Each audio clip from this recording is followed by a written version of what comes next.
Praise the lord. ఈరోజు నేను రాజుల మొదటి గ్రంథంలో నుంచి ఒక వ్యక్తిని మీకు పరిచయం చేయాలనుకుంటున్నాను. అతను ఎవరంటే యరొబాము.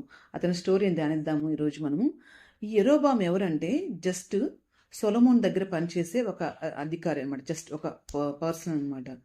అయితే ఇతను పరాక్రమవంతుడని బైబిల్లో రాయబడింది. ఈ సొలొమోన్ అయితే ఎప్పుడు దేవుడు చెప్పిన మాట వినకుండా తన భార్యలు తన మనసును తిప్పివేసినప్పుడు, అతడు విగ్రహాలన్నిటిని పెట్టి పూజిస్తున్నప్పుడు, దేవుడికి అసహ్యకరమైన పనులు చేస్తున్నప్పుడు, దేవుడు వదిలిపెట్టకుండా తనకి 2 సార్లు దేవుడు కనిపించి వార్న్ చేసినప్పుడు, సొలొమోను ఏమాత్రం తన మనసు తిప్పుకోకుండా తన ఇష్టానుసారంగా జీవిస్తున్నప్పుడు దేవుడు ఈ ఇతన్ని రాజుగా ఉంచకుండా తీసేయాలనుకున్నప్పుడు అయితే దావీదుని గుర్తు చేసుకొని ఒక గోత్రం మాత్రం ఈ దావీదు వంశస్థులకు ఇవ్వాలి, మిగిలిన 10 గోత్రాలు వేరే వాళ్ళకి ఇవ్వాలి అని తన యోచన చేసినప్పుడు దేవుడు ఈ యరొబాము అనే వ్యక్తిని రాజుగా అంటే తన దేవుడు చేసుకుంటాడు అనమాట. యాక్చువల్గా ఒకరోజు తన పొలంలో ఉన్నప్పుడు అహియా అనే ప్రవక్త ఉంటాడు.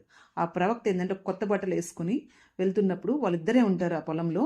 తను ఏం చేస్తాడు, తన బట్టను చించి 12 పీసెస్గా చేసుకొని 10 పీసులు తన చేతిలో పెట్టి దేవుడు నిన్ను ఇజ్రాయెల్ మీద రాజుగా నియమించాడని చెప్పి వెళ్ళిపోతాడనమాట. సో ఈ విషయం తెలుస్తుంది, సొలొమోనుకు తెలుస్తుంది. అయితే సొలొమోను ఈ యరొబామును చంపాలని ట్రై చేస్తున్నప్పుడు తను పారిపోయి ఐగుప్తులో ఉంటాడనమాట. సో ఐగుప్తులో ఉంటాడు. తర్వాత ఏమవుతుంది, కొద్ది రోజులకి సొలొమోన్ చనిపోతాడు. చనిపోయిన తర్వాత సొలొమోన్కు బదులు ఎవరు అవుతాడు, రెహబాము రాజు అవుతాడనమాట. అయితే రెహబాము రాజు అయిన తర్వాత ఈ ఇజ్రాయిల్ అందరూ వచ్చి ఏం చెప్తారంటే, అయ్యా మీ నాన్న మా మీద ఎక్కువ పన్నులు అంటే మా మీద ఎక్కువ భారం పెట్టాడు, నువ్వు కనికరిస్తే మేము ఎప్పుడు నీకు దాసులుగా ఉంటాము అన్నప్పుడు ఈ ఈ రెహబాము ఏం చేస్తాడంటే, సరే నాకు 3 రోజులు టైం ఇవ్వండి, నేను ఆలోచించుకొని చెప్తానని చెప్తాడు. అయితే ఈ 3 రోజులు ఇజ్రాయెల్ వెళ్ళిపోతారు. మళ్ళీ 3 రోజుల తర్వాత వాళ్ళు వస్తారు. వచ్చినప్పుడు ఏం చేస్తాడు, ఇతను ఏం చేస్తాడంటే ఈ 3 డేస్లో ఫస్ట్ ఏం చేస్తాడంటే వాళ్ళ నాన్న దగ్గర సంస్థానంలో పనిచేసిన పెద్దవాళ్ళని అడుగుతాడు, నేను ఏం చేయాలంటే, అయ్యా నువ్వు వాళ్ళ ఎడ్ల కటాక్షం చూపించు, వాళ్ళు ఎప్పటికీ నీ కృతజ్ఞత కలిగి ఉంటారు, నీ దగ్గరే ఉంటారు అని చెప్తాడు. అయితే ఇతనికి ఎందుకో రెహబాముకి మనసు ఉండదు. అతను ఏం చేస్తాడు, తన ఏజ్ గ్రూప్లో ఉన్న వాళ్ళని సలహా అడుగుతాడు. ఏమని, అరే ఏం చేద్దాము అన్నప్పుడు వాళ్ళు ఏం చెప్తారంటే, మా నాన్న అంటే నడుము కంటే నాకు చిటికెన వేలు చాలా బరువైంది, అంటే మా నాన్న చేసిన దానికంటే మిమ్మల్ని ఎక్కువ బాధ పెడతా నేను అని ఎంత డైరెక్ట్గా చెప్పాడో చూడండి. అసలు ఎంత జ్ఞానం లేని వ్యక్తి రాజుగా అయ్యాడో చూడండి. సరే ఆ మాట విన్న తర్వాత వాళ్ళకి కోపం వచ్చేస్తుంది. అసలు నువ్వెవరు, దావీదుతో మాకేం పని, యెష్షయి కుమారుడితో మాకేం పని అని వెళ్ళిపోయిన తర్వాత వాళ్ళ ఈ యరొబాముని దేవుడు మళ్ళీ వెనక్కి వచ్చేసి ఐగుప్తు దేశం నుంచి దేవుడు అతనికి రాజ్యం అప్పచెప్తాడు, రాజుగా ఉంటాడు. సరే రాజుగా ఉన్న తర్వాత అసలు యరొబాము ఎవరు, రాజవంశంస్తుడా, ఏమైనా మంచి పనులు చేశాడా, ఏమైనా గొప్ప కార్యాలు చేశాడా, ఏమీ చేయలేదండి. దేవుడు దారిని పోయేవాడిని పిలిచి, అరే నేను రాజుగా చేసుకున్నానని ఆయన కృప యరొబాము వెంటపడితే ఇంకో మాట కూడా చెప్పాడండి బైబిల్లో వాక్యంలో. దేవుడు ఏం చెప్పాడు అంటే, నువ్వు కానీ దేవుడు చెప్పిన నేను చెప్పిన అన్ని రూల్స్ ఫాలో అయితే దావీదుకి ఎలా శాశ్వతమైన కృప చూపించానో నీకు నీ సంతానానికి అంటే సదాకాలము శాశ్వతమైన కృప చూపిస్తాను అని చెప్తాడు. అంటే ఏంటి, సౌలు రాజు ఎట్లా తీసేసినట్టు కాకుండా దావీదుకి ఎలా శాశ్వతమైన కృప చూపిస్తానో నీకు కృప చూపిస్తాను అన్నప్పుడు అసలు అతనికి యరొబాముకి కొంచెమన్నా కామన్ సెన్స్ ఉందా అండి? ఎంత భయంకరంగా తను దేవుడిచ్చిన ఆ ఆధిక్యతని, ఆ గొప్ప ప్లేస్ని కృతజ్ఞత కలిగి, దేవుడికి ఎంతో కృతజ్ఞత కలిగి, దేవుడి ఎడల ప్రేమ కలిగి, భయం కలిగి, భక్తి కలిగి జీవించాలి. దావీదు గొర్రెల కాపులుగా ఉన్నప్పుడు దేవుడు తీసుకెళ్లి సింహాసనం మీద కూర్చోబెడితే దావీదు ఏ రోజు మర్చిపోలేదండి. దేవుని ప్రేమించే విషయంలో ఏ రోజు ఆయన తక్కువ కాలేదు. వాళ్ళ భార్య మీకాలు హేళన చేసి మాట్లాడినా తను ఏం బాధపడలేదు. నేను దేవుడి విషయాలు నేను ఎప్పుడు కృతజ్ఞుడని, అసలు నేను ఏ పాటి వాడను, అసలు నన్ను దేవుడు ఏ పొజిషన్లో తీసుకొచ్చి పెట్టాడని ఎప్పుడు దేవుడిని కొనియాడుతూనే ఉన్నాడు. దేవుడి సన్నిధిలో ఎప్పుడు ఆయన ఆరాధించేవాడిలాగే ఉన్నాడు. 3 సార్లు మందిరానికి వెళ్ళేవాడు అంటే రాజు అయినా కూడా. అంత దేవుడి పట్ల ఎంత కృతజ్ఞత, ఎంత భక్తి భావం కలిగిన వ్యక్తి దావీదు. కానీ యరొబాము ఇంకెంత ఉండాలండి. యరొబాములో ఏమీ టాలెంట్స్ లేవు, దావీదు చేసినాడు గొప్ప కార్యాలు కూడా ఏం చేయలేదు, కానీ దేవుడు పిలిచి ఊరికే ఇచ్చాడండి. ఆ ఊరికే ఇచ్చిన కృపని అతను తెలుసా ఏం చేశాడు తెలుసా, తను ఇప్పుడు టెంపుల్ ఎక్కడుందండి, సొలొమోన్ కట్టించిన టెంపుల్ యెరూషలేంలో ఉంది. ఇజ్రాయెల్ అందరూ వెళ్ళి ఎక్కడ బలులు అర్పించాలి, యెరూషలేం టెంపుల్లో అర్పించాలి. ఇతడు ఏం ఆలోచిస్తాడు తెలుసా, ఈ ఇజ్రాయెల్ అందరూ పదే యెరూషలేంకి వెళ్తుంటే మరలా వాళ్ళు టర్న్ అయిపోయి నన్ను రాజుగా తీసేస్తారేమో, వాళ్ళ గ్యాంగ్లో కలిసిపోతారేమో అని చెప్పి ఎంత దరిద్రపు ఆలోచన చేస్తాడు తెలుసా. 2 బంగారు దూడలు చేయించి బేతేల్లో ఒక దూడ పెడతాడు, ఇంకో చోట ఒక దూడ పెట్టి వాటిని పూజించండి, ఇవి మనల్ని విడిపించినవి అని చెప్తాడు. జనాలని ఎంత భ్రష్టత్వంలోకి నడిపించాడో చూడండి. అక్కడ ఏంటంటే, అరే దేవుడిచ్చిన పొజిషన్ కదా, దేవుడు కదా నన్ను కాపాడుతాడు అనే కామన్ సెన్స్ లేకుండా వెళ్ళి ఆ సింహాసనం మీద కూర్చోగానే ఆ రోజు నుంచి ఈ రోజు వరకు వాళ్ళకి ఏమవుద్దో నాకు తెలియదు, కానీ పరిపాలించే వాళ్ళకి వెంటనే తెలుసా ఏ తప్పుడు పనైనా చేసి నా ప్లేస్ నేను కాపాడుకోవాలనుకుంటారు. కానీ నిజంగా కాపాడుకుంటారా అండి? కాపాడుకోరు. అప్పటి నుంచి ఇప్పుడు ప్రజెంట్ కూడా మనం చూసాం ఒక స్టోరీ ముందు ఇదే జరుగుతుందండి. చూడండి, సేమ్ సౌలు కూడా దేవుడు బెన్యామీ గోత్రంలో ఉన్న సౌలుని తీసుకెళ్లి రాజుగా కూర్చోబెడితే దేవుడికి ఎంత కృతజ్ఞత కలిగి ఉండాలా.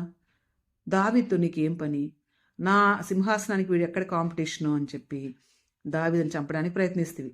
దావీదుని చంపడం సంగతి దేవుడు ఎరుగు. దారిలో కనిపించిన అసలు దేవుని అంటే ప్రధాన యాజకులైన అబ్యాతారు వాళ్ళ ఊరిలో అందరినీ ఆల్మోస్ట్ 80 మెంబర్స్ని చంపిస్తాడు. అసలు ఎంత పాపపు ఆలోచనలు వచ్చాయండి సౌలుకి. ఎందుకో తెలుసా, తన సింహాసనం స్థిరపరచబడాలి అని, నేను ఇలా రాజులాగే ఉండాలని దేవుడు పిలిచిస్తే ఆ పొజిషన్కి దేవుడు ఇవ్వకుండా మనుషులు ఎవరు ఇస్తారు తనకి?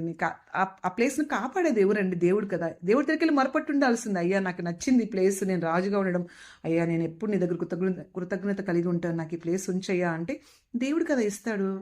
దేవుడు కదా ఇంకా ఎక్స్టెండ్ చేస్తాడు తన రూలింగ్ పీరియడ్ని. అక్కడ సౌలు అదే తప్పు చేశాడు, ఇక్కడ యెరోబాము అదే తప్పు చేశాడు. అంటే ఉన్నత స్థలాలలో ధూపం వేయడము, దూడను పూజింపు చేయడము ఎంత పాప పని అంటే అసలు దేవుడు రిగ్రెట్ అవుతాడు, చీ వీడిని ఎందుకు నేను చూస్ చేసుకున్నానా అని. సరే, తర్వాత ఇంకోటి ఏంటి, అహియా ప్రవక్త కదా తనకి ఇలా చెప్పింది. వాళ్ళ బాబుకి బాగాలేకుండా వచ్చేస్తుందండి. బాగాలేకుండా వస్తే అప్పుడు వాళ్ళ భార్యకు సలహా, డైరెక్ట్గా వెళ్ళి క్షమాపణ అడగొచ్చు కదా. అయ్యా నేను తప్పు చేశాను, దేవుడు నన్ను క్షమించమని చెప్పండి అహియా ప్రవక్త గారు, మీరే కదా నాకు ఈ రాజు అవుతానని చెప్పిందని. ఎందుకు దొంగ తిరుగుడు వ్యవహారం అంతా? వాళ్ళ భార్య మారువేషం వేసుకొని అహియా ప్రవక్త దగ్గరికి వెళ్ళి మన బిడ్డకి ఏమవుద్దో కనుక్కొని రాపో అని చెప్తాడు. ఆయన పాపం కళ్ళు సరిగ్గా కనిపించవు, చాలా ఓల్డ్ అయిపోయి ఉంటాడు అనమాట. దేవుడు కాముగా ఉంటాడండి. దేవుడు ముందే చెప్తాడు అహియాకి ప్రవక్తకి ఏమని తెలుసా, ఇదిగో యెరోబాము భార్య వస్తుంది మారువేషంలో, ఇదిగో నేను చెప్పింది చెప్పు అని. ఏమని చెప్తాడు చెప్పండి? ఆమె వస్తుంది వెంటనే, ఆమె ఆ కాళ్ళ చప్పుడు వినే చెప్తాడు, యెరోబాము భార్య మారువేషం వేసుకుని అద్దరికి వస్తున్నావేంది, ఇదిగో తీర్పు, దేవుడు నీ మీద తీసిన తీర్పు ఇదిగో ఏంటంటే, ఈ చిన్న పిల్లోడు బాగలేకున్నాడు కదా, వాడు చనిపోతాడు, సమాధి చేస్తారు ఆ బిడ్డని. ఆ ఒక్క బిడ్డే సమాధికి వెళ్తాడు. ఆ తర్వాత యెరోబాము జనరేషన్లో వాళ్ళ పిల్లలు ఎవ్వరూ సమాధికి పోరు. ఏదో పట్టణంలో చచ్చిపోతే కుక్కలు ఈడ్చుకు తింటాయి, బయట చనిపోతే కాకులు గద్దెలు తింటాయి, కానీ ఎవరు సమాధికి అయితే పోరు. ఇంత భయంకరమైన శాపం తన ఇంటికి తెచ్చుకుంటాడు. దారిని పోయేవాడు తీసుకొచ్చి సింహాసనం ఇస్తే కృతజ్ఞత కలిగి ఉండకుండా, దేవుడిచ్చిన పొజిషన్ని దేవుడి దగ్గర మొరపెట్టుకొని కాపాడుకోకుండా, సొంత జ్ఞానంతో నేను ఇలాగే చేసి జనాలను మోసపుచ్చి నేను ఈ పొజిషన్లో ఉండాలనుకుంటే, తనే కాదండి తన జనరేషన్కి నష్టాన్ని తెచ్చిపెట్టాడు. మనం కూడా దేవుడు అర్హత లేని మనల్ని కొన్నిసార్లు దేవుడు హెచ్చించినప్పుడు, కొన్ని మంచి పొజిషన్స్కి తీసుకెళ్ళినప్పుడు మనం దేవుడు కృతజ్ఞత కలిగి దేవుడి మీద ఆధారపడాలి తప్ప ఆ పొజిషన్ని డబ్బులు ఇచ్చి మేనేజ్ చేసో లేకపోతే తప్పుడు పనులు చేసో ఆ పొజిషన్ మెయింటైన్ చేయాలని ఎప్పుడు అనుకోవద్దండి. దేవుడు ఇచ్చిన వాడు దేవుడికి తీయడం కూడా దేవుడికి చేత అవుద్ది. నువ్వు ఎంత మేనేజ్ చేసినా, ఎంత మ్యానిపులేట్ చేసినా దేవుడికి తెలిసి నేను ఎలా ట్రీట్ చేయాలో. అనవసరంగా నీవే కాదు నీ జనరేషన్ కూడా శాపం తెచ్చిపెడతావు. దయచేసి ఎవరు అలాంటి పనులు చేయొద్దండి. నీకు కావాలనిపించిందా దేవుడి దగ్గరికి వెళ్ళి మొరపెట్టు, అయ్యా దేవుడే కదా నీకు ఆ పొజిషన్ ఇచ్చింది, నాయన నాకు సహాయం చేయ, ఈ పీరియడ్ని ఇంకొంచెం ఎక్స్టెండ్ చేయ, కృతజ్ఞత కలిగి ఉంటాయా అంటే దేవుడు ఇవ్వడా అండి? దేవుడు ఆయన ఇవ్వడానికే కదా, మనకు మేలు చేయడానికి కదా దేవుడు ఉన్నాడు. మనుషులు మనకేం మేలు చేస్తారండి? లంచాలు ఇచ్చి, మోసం చేసి, వాళ్ళని తప్పించి వీళ్ళని తప్పించి, వాడి మీద చాడీలు చెప్పి వీళ్ళ మీద చాడీలు చెప్పి రాంగ్ రూట్లో మనం ఎట్లా వెళ్ళి ఆ పదవిని కాపాడుకుంటాం చెప్పండి? ఇంపాసిబుల్. మనుషుల్ని మోసం చేయొచ్చు, మనుషుల్ని కవర్ చేయొచ్చు, దేవుడిని కవర్ చేయడం అంత ఈజీ కాదు. జాగ్రత్త. మనతో పాటు మన కుటుంబానికి నష్టం తెచ్చే వాళ్ళగా మనం ఉండకూడదు. దేవుడి సన్నిధిలో యథార్థంగా ఉండి దేవుడిచ్చే బ్లెస్సింగ్స్ పొందుకునే వాళ్ళలాగా ఉండాలి, కానీ యెరోబాములాగా ఉచితంగా వచ్చిన ఆ దేవుని కృపను పోగొట్టుకునే వ్యక్తుల్లాగా మనం ఉండకూడదు. Praise the lord.